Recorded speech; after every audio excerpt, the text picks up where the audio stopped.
باسی کاکتەیەک دەکەم ئەندێک لەو بابەتە مێژوویانەی ڕوون کردەوە.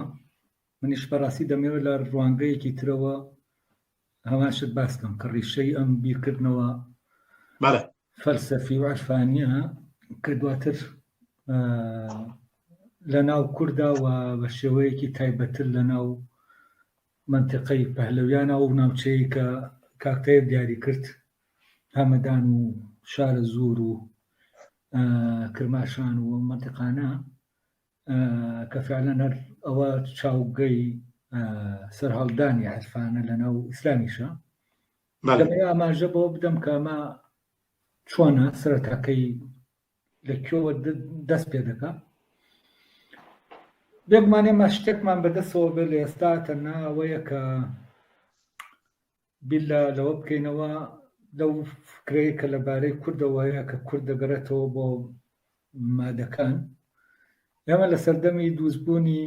بڵێن دەوڵەتی میدیا نزیک بەو سەردەمە تەنانەت تۆزێ دوایە و سەردەمەشێنی سەردەیەک دوایە و سەردەمە لە ناو گریکا فەلسەفە بەرەبەرە سەر هەڵدەدا و فەلسەفەی گریکی بەر لە سوکرات، ینی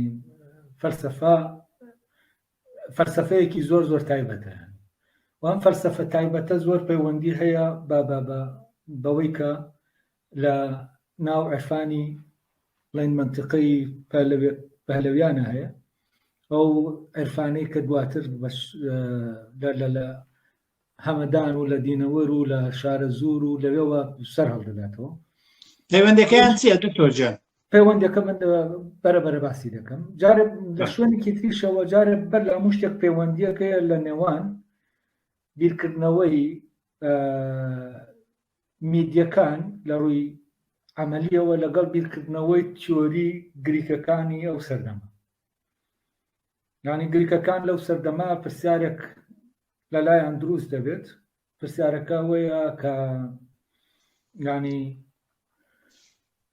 لای ئەوان بیر لەوە دەکەنەوە ئەم هەموو شتە جۆرا و جۆر و جیاوازانەی کە هەن ئایا سەرچاوەکەیان یەک شتە یا کۆمەڵە شتە. ئەوەیە ئەو پرسیارە دێتە پێشەوە کە پرسیارەکە لە ئاساسە ئەوەیە ئایا هەموو ئەمەی کە هەیە یەکە یا فرەیە. و فەیلسوفانی بەل لە سوکرات هەر یەکیان هەوڵ دەدا وەڵامی ئەم پرسیارە بداتەوە. ئەوەیە تالیز دەڵێ ئاوە، ینی هەموو ئەوەی کە هەیە ئاوە لە ئاوەوە هاتووە، ئاو بنەماکەیە و ئەم پرسیارە گەڕانە بە شوێن بنەما، ئەو بنەمایی کە هەیە بۆ بوون و گەڕان بە شوێن ئەم بنەمایە و نزیککەوتنەوەیە لەم بنەمایە خەسڵەتی دواتر دەبێتە خەسڵەتێکی ئەساسی یا بنەمایەکی ئەساسی تەنانەت ئەو عەرفانەی کە لە سەردەمی ئیسلامە دروست دەبێت لە ناو ئەو منتیقەیە. ئەمەی کە یەک ئایا بنەمایەکمان هەیە بۆ هەموو شتەکانم پرسیارە هەر یەکێک لەو حەوت حەکیمەی گریک جوابی دەداتەوە، بەڵام لەناو هەموو ئەوانە یەکێک لەو حەکیمانە گرنگە کە گرنگی ینی کە ناوی دەبرێت دواتر وەکو ناو هەردێتە ناو عەرفان و فەلسەفە و عەرفانی کوردی و بە تایبەتی فەلسەفە و عەرفانی منتیقەی پەهلەویان. ئەویش ئەمپادۆکلیسە. ئەمپادۆکلیس ئەمە یەکێکە لەوانەی کە سۆرە وەردی ئاماژەیەک پێدەدا، تەنانەت شارە زووری ئاماژەی پێدەدا و ئەوانەی کە پەیوەندیان بە فەلسەفەی ئیشراقەوە هەیە ئاماژەی بە ئەمپادۆکلیس دەدەن. ئەمپادۆکلیس یەک لەو شتانەی کە بیری لە دەکاتەوە چوار توخمەکەن. ئەو چوار توخمەکە هەر لە وەکو بڵێ لەناو عەرفانی کوردیشا و چوار توخمە هەر حزور پەیدا دەکەن و وەزیفەیان هەیە. جگەر لەوەش وتەیەکی تری هەیە باس لەوە دەکا کە گەردوون پێکاتێ ئەم چوار توخمەیە، بەڵام ئەم چوار توخمە مەبەست ئاو ئاگر و خاک و بەڵێ مامۆستا زریان بەڵێ جان شاشەکە خۆم دەبینمەوە پێم ئەڵێ قسە بۆ خۆم دەکەم بۆ باسی ئەگەر بەڵێ خۆی دەکرێت هەردووکمان پێشان بدەن من دەتبینم ئەگەر شاشەکە بەڵێ ئەمای چونکە من ئەس دەکەم قسە لەگەڵ خۆم دەکەم زۆر ڕاستە فەرموو میگوێم لە بەڕێستە دەنگ زۆر باشە هەست دەکەم ببورن هەستم دەکرد لە بەردەم ئاوێنەیەکە وەستاوم قسە لەگەڵ خۆم دەکەم بۆ من ئەو شانە ینی ئاسان نییە بەڕاستی هەست دەکەم قسە گفتوگۆکە ئێوە ببینم لەگەڵێوا بەدڵنیاییە ئەمە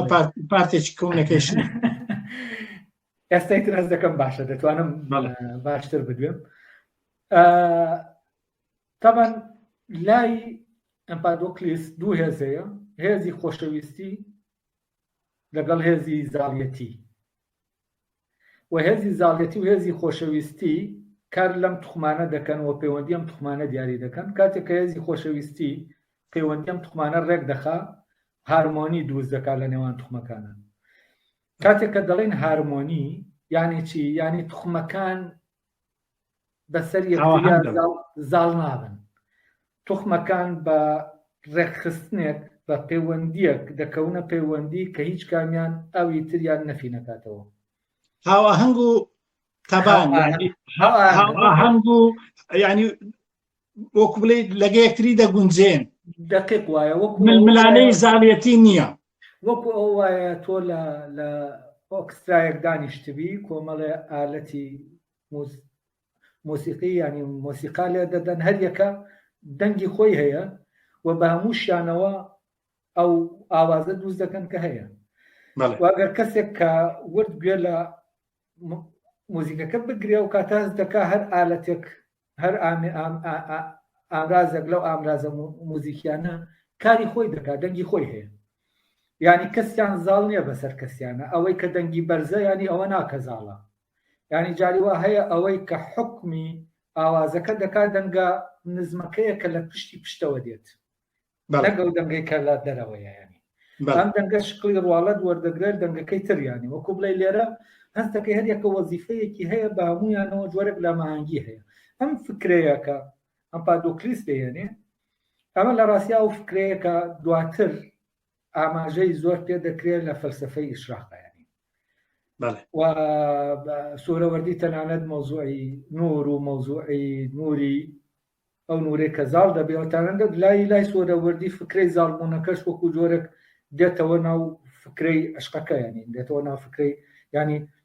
خۆشەویستی حکمی زاڵبوون دەکات ئەمە دواتر ئەگەر کاتە بوو دەچینەوە سەری بەس ئەوەی کە گرنگە لێرە جگەر لەوەش کە ئێمە دەزانین لە ناو ئەم بیرکردنەوە عرفانی و تەسەوفیا مەوزوعی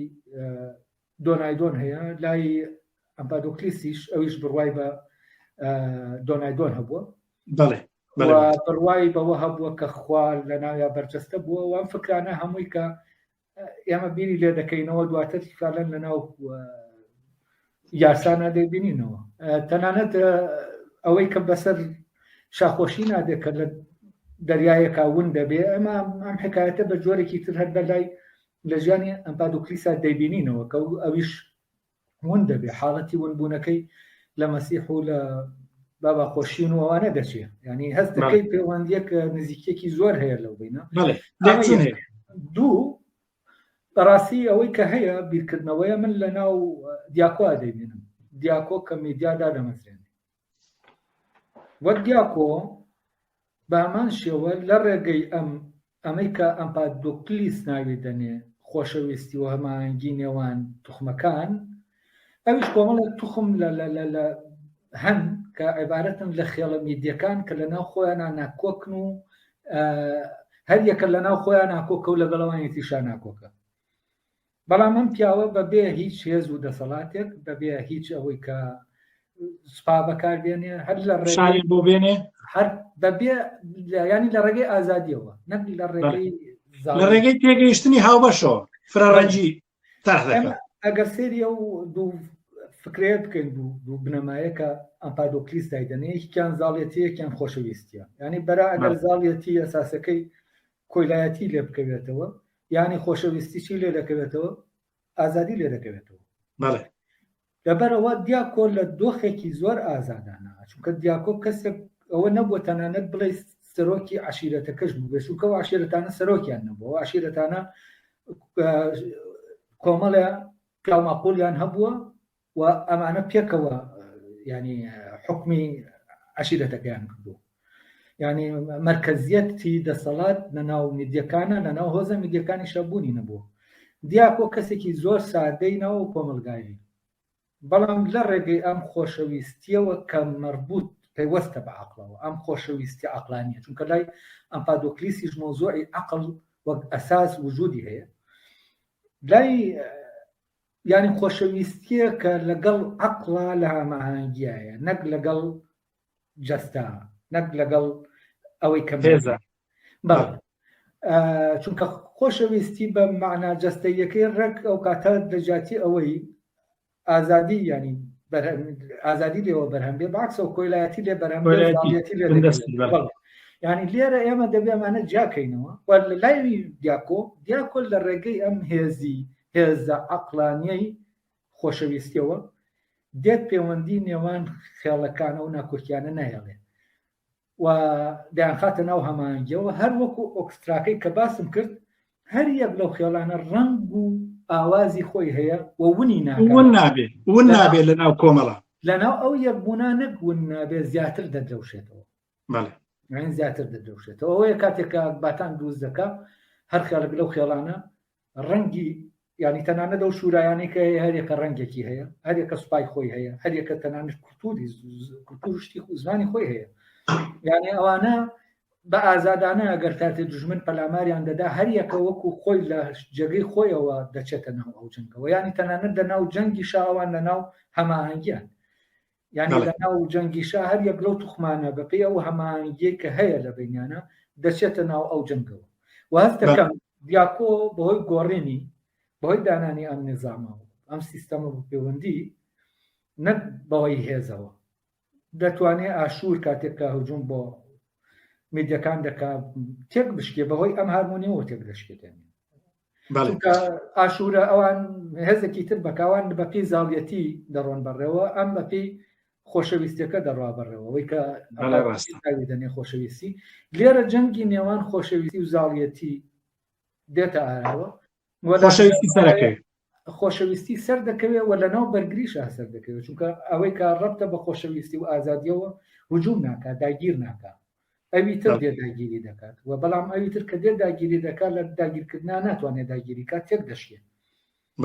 لەبەرەوە من هەست دەکەم هەم ئەوەی کە لە ناو گریکا بە شکلێکی تیۆری هەبوو لە ناو میدەکانە بە شکلێکی پراکتیکی جەبەجێ دەبێت و من پێشم وایە ئەم بیرکردنەوەی لە ڕاستیان لە ئەساسەوە ینی بیرکردنەوەیەکی هند و ئەوروپیە، یعنی بەشێکی بەرەو ئێران هاتووە کە ڕەبتی بە هندۆ ئێرانیەکانەوە هەیە و هەندێکی ئەوی تیشی ڕەبتی بە هندۆ ئەوروپیەکانەوە هەیە و ئەو بەشەی کە دەچێت بەرەو ئەوروپا و لە ناو گریکە ئەمە بەرجەستە دەبێت، یعنی ئەمە دوو بەرجەستەبوونمان هەیە، بەرجەستەبوونێت کە لە ناو ڕۆژهەڵات هەیە، بەرجەستەبوونێت کە لە ناو ڕۆژاوا هەیە. من ئەس دەکەم یەکە، ینی وەکو بڵێ یەک فکرەیە بەڵام دوو دەرکەوتەی جیاوازی دەبێت، دەرکەوتنەکەی لە ناو بڵێنە ڕۆژهەڵاتە دەرکەوتنێکی عملیە، دەرکەوتنەکەی لە ناو ڕۆژئاوا کە لە ناو گریکا دەردەکەوێت دەرکەوتنێکی تیۆریە، لەڕووی ئامەلیشەوە تەبەنەوانی شەرە و فۆرمەیان هەیە کە ئەوانە دەوڵەت نەتەوەکانان، ینی تەنان دەوڵەتێکی مرکزی بە ناوی گریک نییە لەو کاتە و دەسەڵاتێکی مرکزی نیە لە ناوانیشە و ئەوانیشە دەوڵەتە شارەکانیان هەیە تا سەردەمی ئەسکەندەری مەکدۆنی. من هەست دەکەم کۆتایی بەو جۆرە لە کولتور دێنێ، بەڕاستی بۆ جۆرە لە نەری ترادیسیۆن دێنێ کە لە ناو گریکا هەتا سەردەمی ئەسکەندەر بەردەوام بوو، چونکە ئەسکەندەری تر بەرەبەرە ئەو نظامە لە نظامێکی فرەجەمسەرەوە دەگۆڕێ بۆ نظامێکی تاکجەمسەر، لە نێوانگیریەوە دەیگۆڕێ بۆ چەقگیری. دکتۆر جان پێویستمان بە زانیاری جەنابتە چ بنەماگەلێکی فەلسەفی هەیە؟ من حەز دەکەمەوە باسکەم بەڕاستی ئێمە دەزانین کە لە دوای هاتنی ئیسلام بۆ ئەو منتیقەیە ئێمە دەستنووسێکی وامان بۆ نەماوەتەوە کە ئەتیمادی بخەینە سەر بڵێن چی هەبووە بەرلەوە. لەوانەیە لە هەندێ لەلای هەندێک لە مێژوو نووسەکان کە لەو سەردەمە هەبوون شتە هەندێک زانیاریمان دەست کە بتوانین لە ڕووی مێژوویەوە هەندێک شت دیاریکەین، بەڵام وەکو تێکست لەو سەردەما شتێکی ئەو تۆمان بۆ نەماوەتەوە.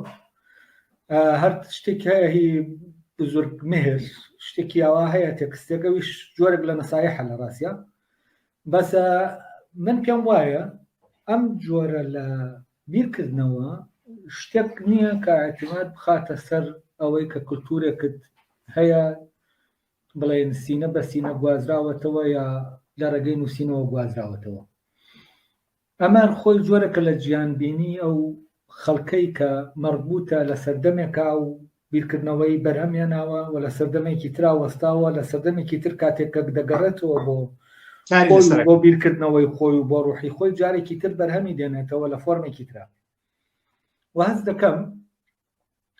لە دوای ئێمە دەتوانین بڵێن لە دوای یاتنی ئیسلامێتر باس لەو کاتەوە باس لەم شتانە بکەین کە تێکستی نووسراومان هەیە وەکو تێکستێکە گزارش لەو عرفان و فەلسەفەیە دێت. بەڵێ ئێمە طبعاً لە بڵێن لە لای گریکەکان کە وتمان ڕێشەیەکی ئەم فەلسەفەیە هەیە، دواتر لە ڕاستیا لای ئەفلوتین ئەم فکرەیە جارێکی تر فۆرمێکی تازە وەردەگرێتەوە و ئەفلوتین کاریگەریەکی زۆری هەیە لەسەر بڵێن عالەمی ئیسلامی و لەسەر بڵێن بیرکردنەوەیەکە لە ڕووی سیۆلۆجیەوە دێتە ناو ئیسلام و لەوێەوە کاریگەری خۆی دروست دەکات لەسەر فەیلسوفەکان تەن لەسەر متەسەوفەکان. مەوزوعی فکرەی ئەوەی کە باسی ئاماژەی پێداکا تایب مەوزوعی ئەستێرەکان لە ڕاستیا لە ئەفلوتینەوە دێت و بەڵام ئێمە ئەم فکرانە کە دێن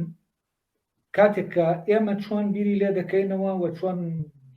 وەری دەگرین و چۆن فۆرمێکی تازەی بۆ دادەێنین و ئەم پێم وایە ئەم ڕوحە بیرکەرەوەیە لە ناو ئەو خەڵکە جارێکی تر بیر دەکاتەوە ئەو شتانی کە ڕەبتن بەخۆیەوە وەری دەگرێتەوە جارێکی تر و کۆمەکیم بەم شتانە وەکو کەرەستەیە بەکاری دێنێتەوە بۆی بیرکردنەوەکەی خۆی جارێکی تر داڕێژێتەوە. ئێمە ئەگەر ئاماژە بدەین بەمە لە کێوە شتەکان دەست پێ دەکەنەوە دەتوانین ئاماژە بدەین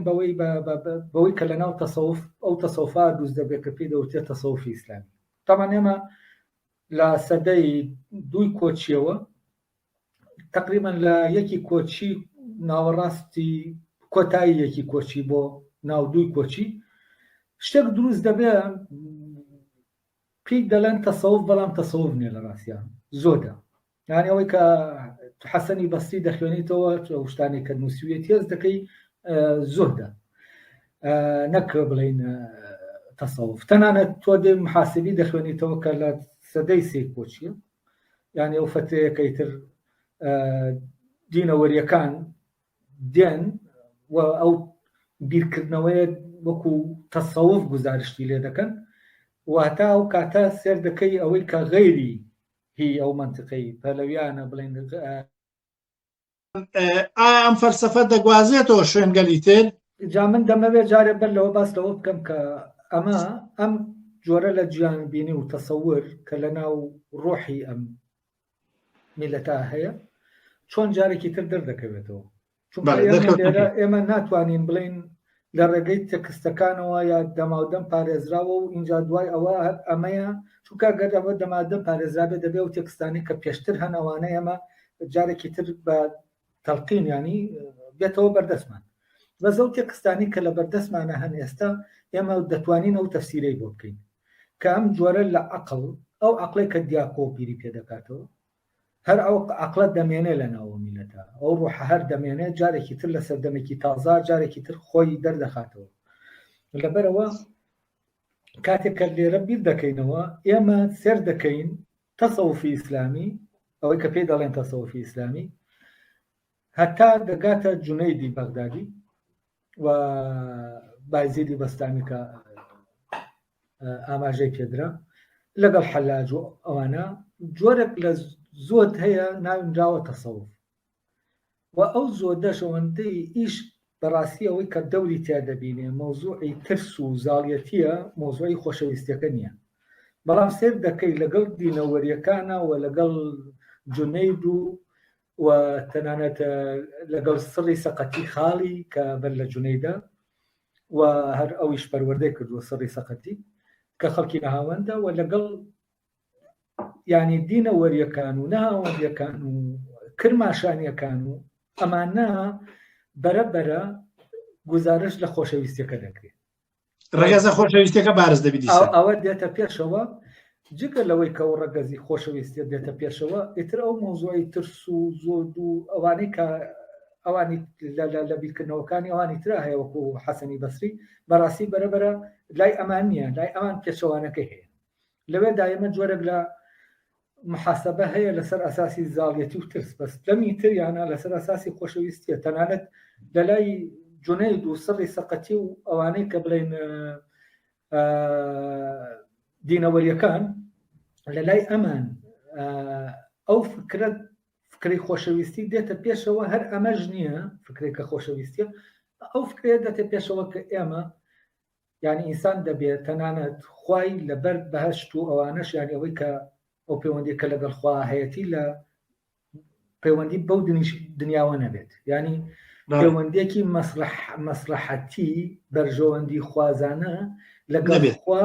ئەمە دەبێت نەبێت، ینی ئەمەی کە بەو پەیوەندیە وەکۆی ڕابع عەدەوی دەڵێ ئەوە ڕابعی عەدەوی شەرت تەبانی ئەو فتەی سەدەی دووی کۆچیە. ئەمانە هەمووی پێکەوە یعنی وەکو بڵێ خۆشەویستی جێگەی ئەوی تر دەگرێتەوە، جێگەی ترس و ئەوانە دەگرێتەوە. جۆرێک لە تەسەوف دروست دەبێت کام تەسەوفەیە کە ئێستا ئێمە کاکتەیبیش ئاماژەی پێدا، ینی ئەو تەسەوفەی کە لای حەلاج هەیە، ئەوەی لای بایزیدی بەستامی هەیە، ئەوەی لای جونەید هەیە، یعنی کە تۆ بۆ نمونە جونەید دەخوێنیتەوە یا بایزیدی بەستامی دەخوێنیتەوە، تۆ بە تەواوەتی دەزانی لە ناو دنیایەکی زۆر جیاوازای کە دنیای خۆشەویستیەکەیە. بەڵام کە تۆ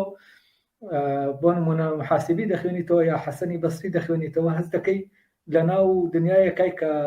ترس زانیاکەی ڕەنگڕێژ کردووە. ینی لەبەرەوە ئەمە بە تەواوەتی ئێمە دەزانین ئەم ڕۆحە دێت لەم فۆرما، ینی جارێکی تر خۆ دێتە دەرێ، ینی ئەو بیرکردنەوەیە کە فعلەن بیرکردنەوەیەکی زۆر زۆر تایبەت و زۆر جیاوازە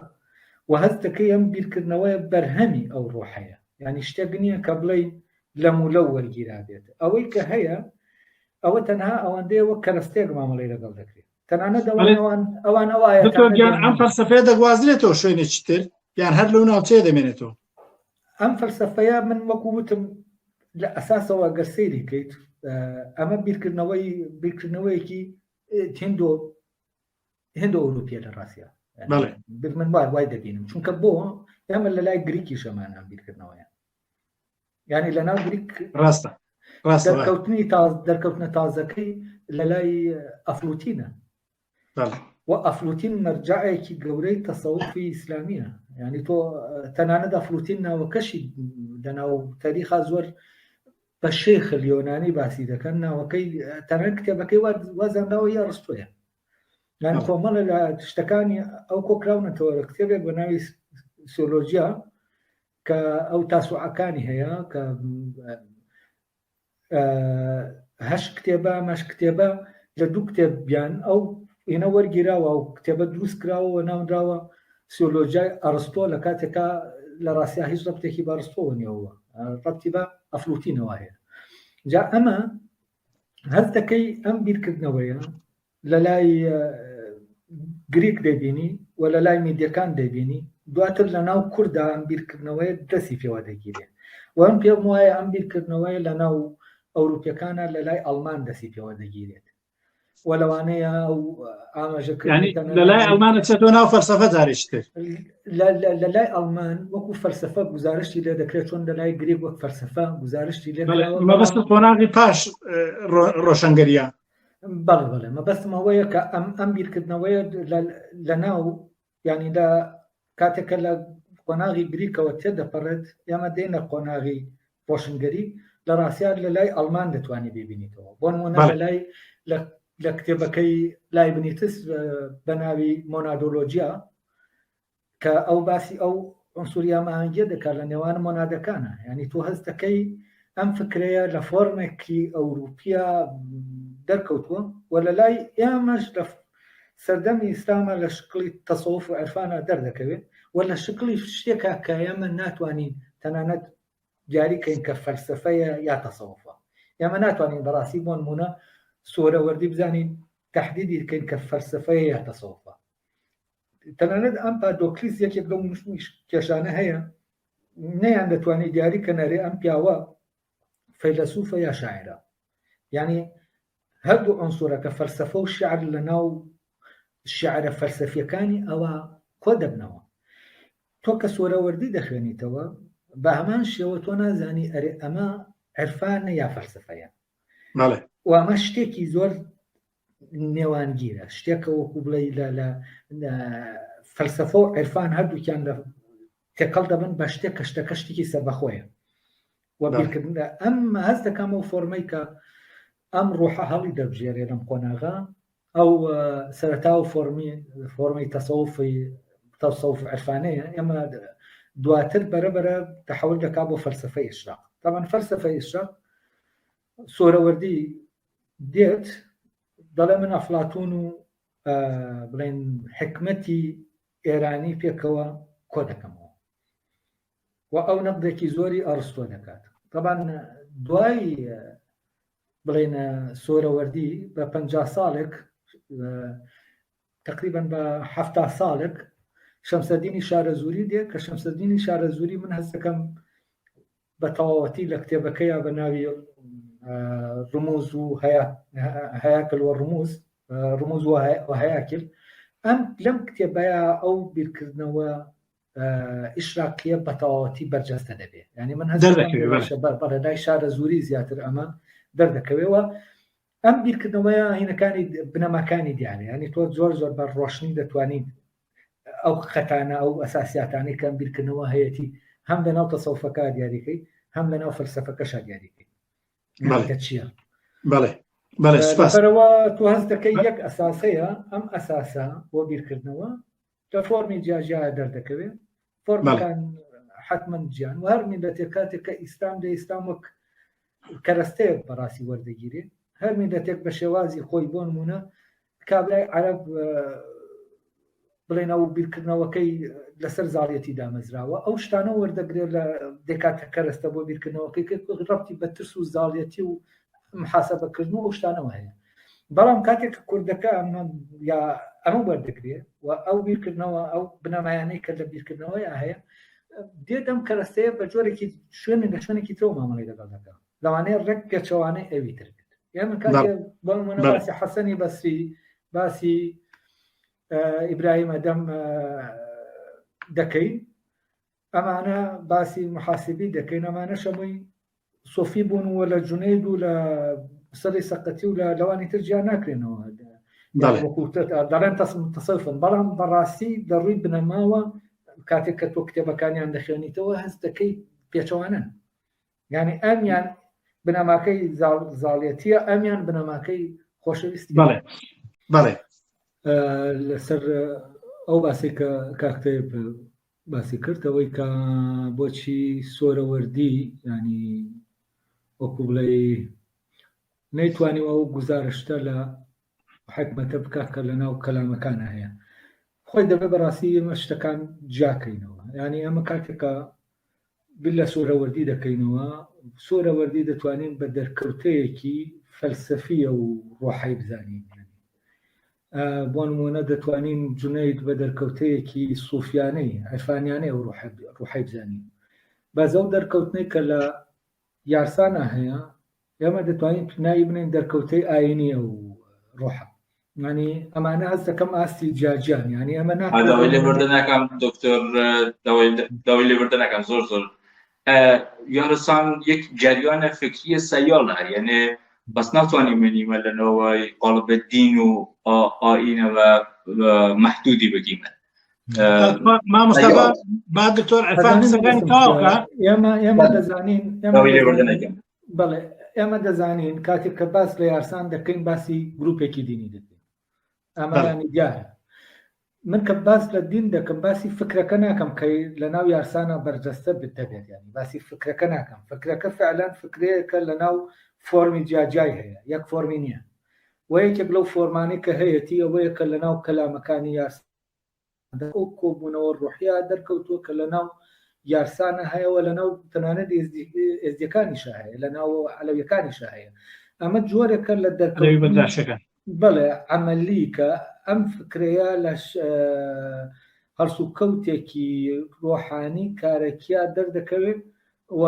ئەمە دەرکەوتنی تری هەیە یانی دەرکەوتنەکەی لە ناو تەسەووفا ئێمە دەبێت جایکەینەوە لە دەرکەوتنەکەی لە ناو ئەمانە کە جیایان دەکەینەوە بۆ معنایە نا ئەمانەکە گیان بۆ معنایە کە دەرکەوتەی جای هەمان بیرکردنەوە منیش لەگەڵتان بەڵام ئێمە کاتێکە دەڵێن ئەم جەرایانە فکریە ئەگەر وای بیری لێ بکەینەوە کە وەکو بڵێ لە ناو کەلامەکانە لە ناو یارسانە گەیشتووەتە لووتکەوانی تر قۆناغن ئەمە جۆرەکە لە بیرکردنەوە ئەگەر وا بیرکەینەوە کە ئەمە بە شکڵێکی ئاسۆیی کۆمەڵە دەرکەوتەی جاژیان لە ئەمان کاتە بۆ نمونە لەو فترەی کە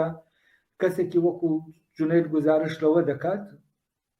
یا حەلاج گزارشتی لێ دەکات لەو لاشەوە شاخۆشین لە فۆرمێکی ترا گزارشتی لێ دەکات ئەمانە لەم لاشەوە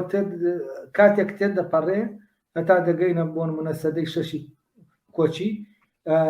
سۆرە وەردی گزارشتی لێ دەکات لە فۆرمێکی فەلسفیە چونکە ئێمە بەڕاستی ناتوانین سۆرە وەردی لە فەلسفەتدا ببرێنین یعنی ئەمە کە حکمەتی شاقەکەی دەخوێنینەوە بەشی یەکەمی ئەمەی فەلسفەی ئەرسطۆیی و نەقدی فەلسفەی ئەرسطۆیی بەشی دووەمی دێتە سەر ینی دێتە سەر فەلسفەی ئیشراق یعنی ئەو پێشی وایە ئەسڵەن مەشارع و متارەحات کە بەر لەو نووسیویەتی کە هەرسێ عیلمەکەیتیا کۆبەتەوە لە فەلسفە ینی منطق و طەبیعە و ما بعد طەبیعە ئەو دەڵێت دەبێ کەسێک ئەم حکمەتی ئیشراق بخوێنێتەوە دەبێت بەر لەوە توانی بێتی مەشارع و متارەحات بخوێنێتەوە اینجا بێت ئەمە بخوێنێتەوە و لێرە تۆ ناتوانی سۆرەوەردی لە بڵین لە فەلسفەدا ببرێنی لە لایەکی ترەوە ئەوەی کە توانیویەتی هەم لە ناو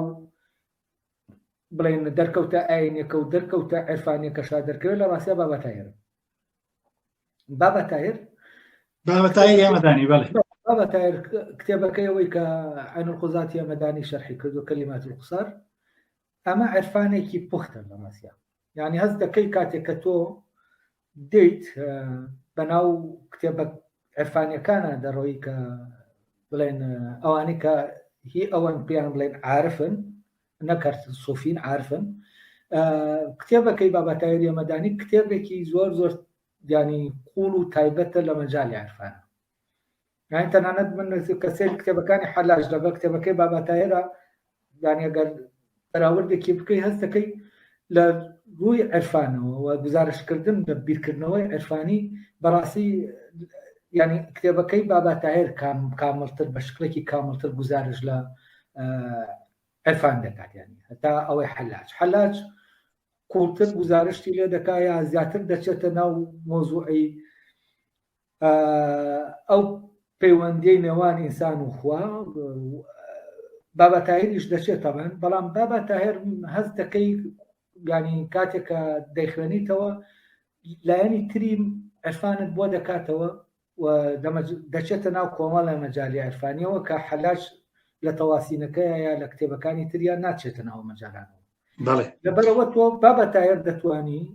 هەم لە لایەکەوە بۆ لە دەورەی شاخۆشینە باز بکرێت کە قاچێکی لە ناو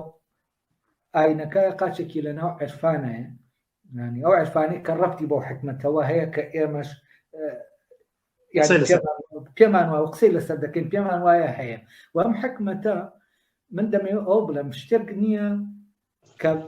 تەنها بەرجەستە بێت و ئەوەی کە بەرجەستەیە بگوازێتەوە ئەمە شتێکە خۆی جارێکی تر نوێ دەکاتەوە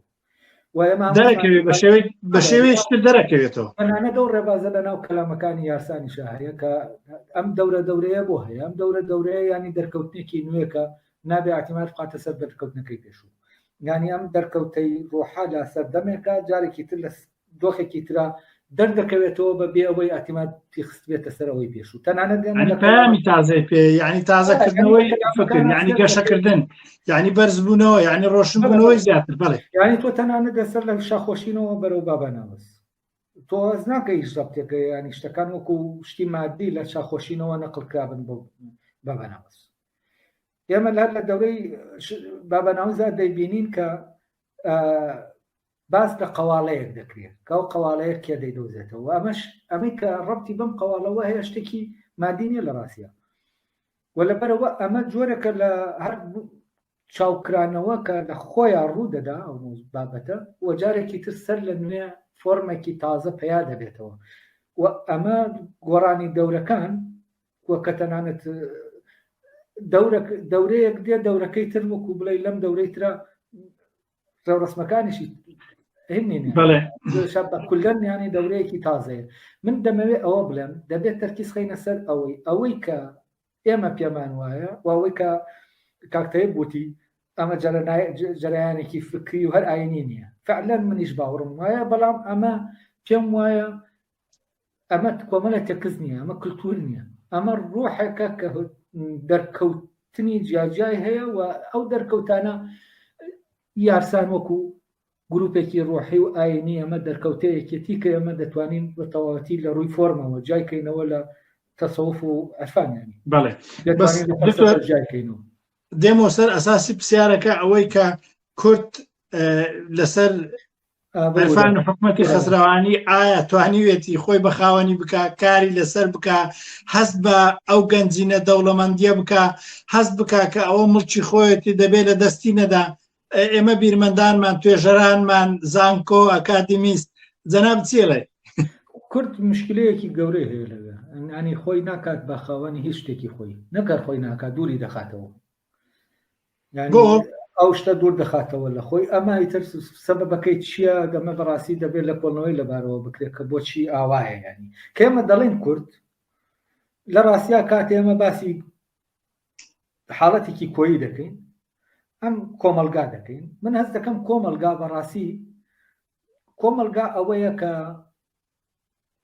دایمە فشارێکی زۆر دێنێ بۆ ئەوانەی کە ئەو ڕوحە لە ناویانە گزارشتێک دەکایێتە گزارشتەکە هوەری بێ فەلسەفی بێ یا هەر شتێک بێ لەوانە وە دەری دەپەڕێنێ ئەو کۆمەلگایە ئەمە دەکاتە دەرەوەی خۆی وە تو هەست دەکەی کولتوری کوردی لە ڕاستیا کۆمەڵێ کەسانێک ئەم کولتورە لە کەسانێکەوە هاتووەتە دەرێ بەردەوام غەریب بوو یعنی کورد جارێ خۆی وڵاتی نییە لەناو غوربەتێکی کۆیایە لەناو ئەوانش کە لە غوربەتێکی کۆیان ئەوانەی کە بیر دەکەنەوە دەکەونە ناو غوربەتێکی غوربەتێکی تەمەژاوی تر غوربەتێکی زۆر زۆر شخصی ینی دکتۆر زیان لەوانەیە تێبگەی چی دەڵێن ینی تۆ ئەم کەسە فعلان هەست بەو غوربەتە قوڵە دەکا نەکار خۆی هەست بە غوربەت دەکا فرێ دەدرێتە دەرەوە ناشرین دەکرێت بە شاخلی دەدرێ وەکو ئەغیارەکە دەرەکرێ ئەمەیە کە ئەمەشی لێ دێت جاری وایە دەچێتە ناو میلەتێکی ترەوە لە ناو ئەو میلەتە بەڕاستی ئەوەی کە دەبواە ینی بۆ ئەوی دەکات بۆ میلەتەی تری دەکات ینی تۆ بیرکەرەوە مەولانە خالدێک کایتر توزانم مەولانە خالد دەربەدەر دەکرێت هەر دەڕوات هەر دێتە سلێمانی ڕێنادێتەوە هەر مەولانە خالدنی ئەوانی تریش تۆ سەر دەکەم دەربەدەرکردن بەردەوام شتێکاڵی ئەمە شتێک دکتۆر عرفان بۆچی ئاماژە بە مەولانە خالد دەکەی بۆچی ئاماژە بە خۆت ناکەی ئاماژە بە من بدە دەتر ئەوەیە ناڵێم ئەوەی کە نزیکی منیمام ئەوەی کە بیر دەکاتەوە فعلا لەناو ئەو میلەتە غەریبە کە غەریب کراوەتەوە دوو جار ئەوش غەریب دەبێتەوە لەنەوەوانە ینی ئەمە جۆرێک لە دەرکردن هەیە بەڕاستی ینی کۆمەلگای کوردی وەکو وا بێت جەستەیەک بێت ڕۆحەکەی خۆی ئاوارەکە بەردەوە بەڵێ ئەمە دکتۆر گیان لە بازاڕیش دیاردەیەک هەیە زۆر جار کەرستە فەیکەکان خەڵک باشترێک ڕێ لە ئەسلیەکان ئەوە کێشەکەیە ئیتر ئەمە چۆن بۆ وایە ئێمە ینی لە هەموو مەجالەکانە ئێمە ئەمەمان ئەمە وەکو دیاردەیەک دەبینین و زەرورە لێی خۆڕێتەوە ینی من هەست دەکەم تەنانەتە و کێشەی کە خانی باسی دەکا کێشەی بڵێن مەموزینەکە باسی دەکا ئەم بەکر مەرگەوەرەی کە هەیە ئەحمەدی خانی شاعیر بەڵێ بەکر مەرگەوەر فعلەن تۆ دایما بەکر مەرگەوەرێکت هەیە کەوا دەکا ئەو ڕۆحە لەو جەستەیە غەریب کاتەوە یعنی بەردەوام ئەو وەکو بڵێ ڕۆحەکە دەکات بە دوژمنی جەستەکە و تا ئەم ڕۆح جاری وایە ئەم ڕۆحەی کە دەربەردەر دەکرێت لەگەڵ جەستەیەکی ترا کۆ دەبێتەوە و فعلەن ئەو جەستەیە ئەم ڕۆحە دای دەمەزێنێ یعنی لەناو ملەتەکانی ترا ئێمە کورد ئەگەر بگەڕێتەوە ناو مێژوو تەنانەت کەسێکی وەکو جەلالەدینی ڕۆمی مەولانە ئەوەی کە مەولانا بە کوردێک دەڵێت کە لەگەڵ لایەتی ئەو هانی دەدا بۆەوەی مەسنەوی بنووسێت باشە خەڵکی ورمەیە کوردەکە هەر لە سەرەتای مەسنەویە دەڵێ من ئەو وەکو ڕۆح ئەو وەکو ڕۆح وایە بۆ جەستە من جەستەم ئەو ڕۆحەکەیە بەڵێ ئەمە کە دەبینی بەڵێ ئەیتر هەستەکەی شتەکان ئەمە پرسیارێکە بەڕاستی لێرە جواب نادێتەوە بەڵام چۆن کەسەکان ئاوا غەریب دەکرێنەوە و نووسینەکانیشیان غەریب کراونەتەوە ئێمە فعلەن وەکو کورد هیچ ئیتیمامێکی ئەوتۆی جێگەی باز بێت نەمانداوە بەو تێکستانە ئەو تێکستانە بە دوور دەستنووس هەندێکیان بە دەستنووس ماونەتەوە هەندێکیان ئەوانی تر تەحقیقیان کردووە و کابرا عەرەب هاتووە تەحقیقی کردووە بە کەیفی خۆی حەکایەت دروست دەکا کە کابرا عەرەبە کابراش لەقەبی کوردی پێوەیە بەزە و داینەکە دەڵێ ئەمە عەرەبە خەڵکی بەڵێ خەڵکی جەزیرەیە جەزیرەی جەزیرەشەوە عەرەبن ئیسلام چۆتە ئەوێ و ینی ئەتوەم کتێبانە دەبینی دینەوەریەکانیان هەموو کردووە بە عەرەب کابرا ناوەندیە کردویانە بە عەرەب کابرا چوزانمەوەیکی کرماشانیە کراوە بە عەرەب. دکتۆر جان زۆر سپاس مامۆستا تەیب زۆر سپاس دکتۆر عرفان جەنابەت ئەگەر دوا پەیامت بۆ بینەران من بەڕاستی بۆەوەی ئەو کولتورە ئێمە وەکو بڵێ بناسیێنین هەست دەکەم پێویستمان بەوەیە کە زیاتر قسەی لەسەر بکەین و بە تەفسیلیش قسەی لەسەر بکەین چونکە شتێک کە نەناسراوە تۆ پێویست بەوە دەکا کە زۆر قسەی لەسەر بکەی بەی وام کاتێکی تر و کاتانێکی ترە بێ کە پێکەوە گفتوگۆ لەسەر و کولتورە بکەین و ئێتیمامی پێ بدەین و شتانی کە ئەوەی کە تا ئێستا نەکراوە هەوڵ بدرێ بەڕاستی هیچ دەبێت جۆرێک لە تەشجیع دروستکەین بۆەوەی کە بکرێت یانی ئەو تێکستانە کە دەستنووسن تحقیق بکرێن و قسەیان لەبارەوە بکرێ و جارێکی ترە و کولتورێکە هی کورد خۆیەتی و وازی لێناوە ئەوانی تر بردویانە دەبێت جارێکی تر بە کوردی بکرێتەوە بە کورد خۆی باسرێتەوە. زۆر سپاس.